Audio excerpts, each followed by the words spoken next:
Bonjour, aujourd'hui on va faire le compte rendu objectif et critique du texte historique. Donc le compte rendu objectif comporte deux parties, le compte rendu critique comporte trois parties. C'est les mêmes étapes, les mêmes deux premières étapes du compte rendu objectif. Ce qu'on ajoute, on ajoute la partie critique. On va voir après que veut dire une partie critique.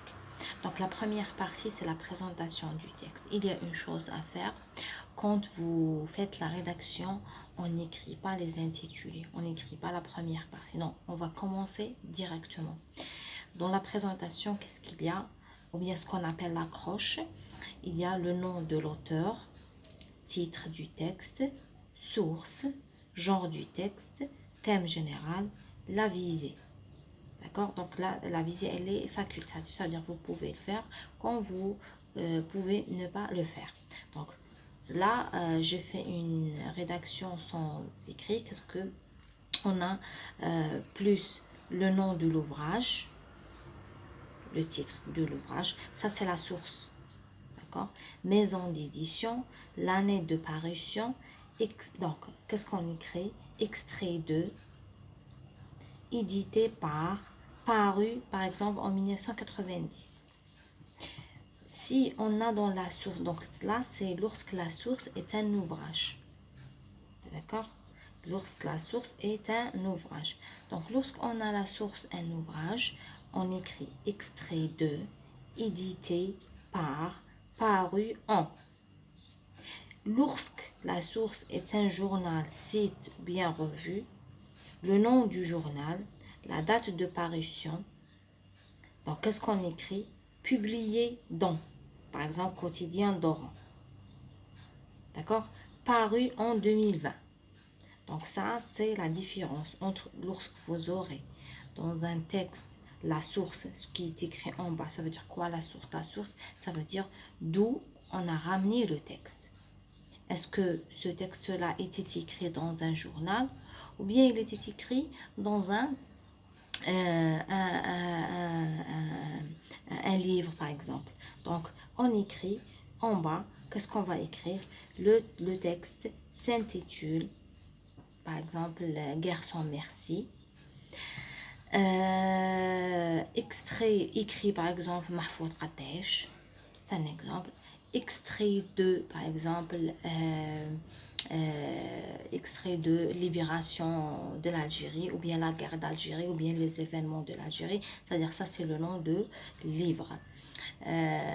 Édité, ça veut dire quoi édition? Édité c'est la maison d'édition, ça veut dire la Dar Nashr.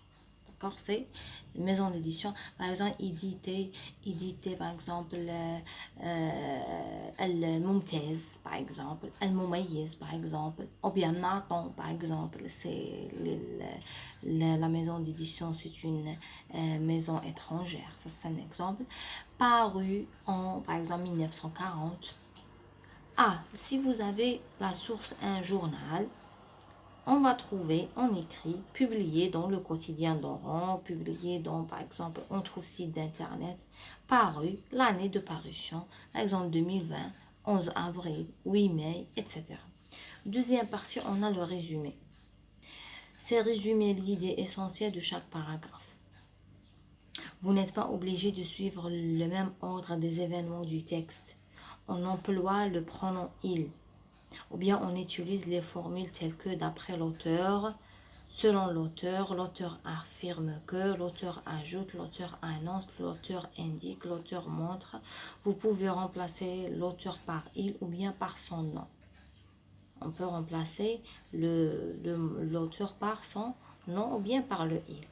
Donc là, dans la partie, le résumé, il y a une remarque que ce qui vous aide à rédiger le résumé, c'est les questions de compréhension. Les questions posées en relation avec le texte, les réponses de ces questions, ils vous aident à faire le résumé. Donc, dans la deuxième partie, les scientifiques s'arrêtent ici. Ça, c'est la dernière étape.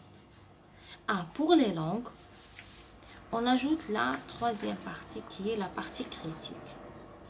Donc, cette partie-là, les scientifiques, vous n'êtes pas censé d'ajouter la troisième partie. La partie critique, c'est quoi? C'est le point de vue personnel de l'élève.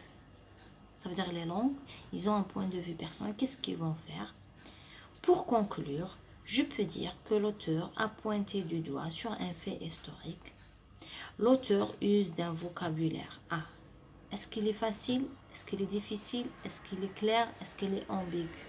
Donc là, chaque élève est son niveau. Chaque élève est sa capacité de compréhension est très accessible à la plupart des élèves, bien qu'il y a quelques mots difficiles tels que vous donnez des exemples sur les mots que vous n'aviez pas compris. Quant aux idées du texte, elles sont bien enchaînées, désenchaînées. Est-ce que les idées du texte sont enchaînées ou bien en désordre? Donc c'est à vous de voir. D'un point de vue du style, l'auteur a choisi la simplicité ou bien la complexité. Est-ce que le lexique de l'auteur ou bien le style d'écriture, elle est simple ou bien il est complexe? Est-ce que vous avez compris, vous n'aviez pas compris? Donc là, j'ai donné un simple parti qui est accessible à tous les élèves, que vous pouvez tous là comprendre. J'ai une remarque ici. Pour faire le résumé, vous appuyez sur les questions de compréhension qui vous orientent à donner les informations essentielles.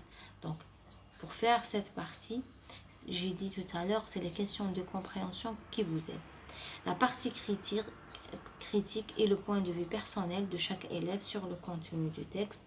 Ne mentionnez pas les intitulés des étapes de votre rédaction. Ça veut dire ce que j'ai mentionné, première partie, deuxième partie, troisième partie. Ça, c'est faux. Vous ne l'écrivez pas. Je vais vous donner un exemple comment on fait la rédaction d'un compte rendu objectif ou bien critique. Donc, c'est un simple modèle. Si vous n'avez pas compris, vous pouvez me laisser un commentaire ou bien vous essayez de me contacter pour que je puisse vous envoyer le modèle.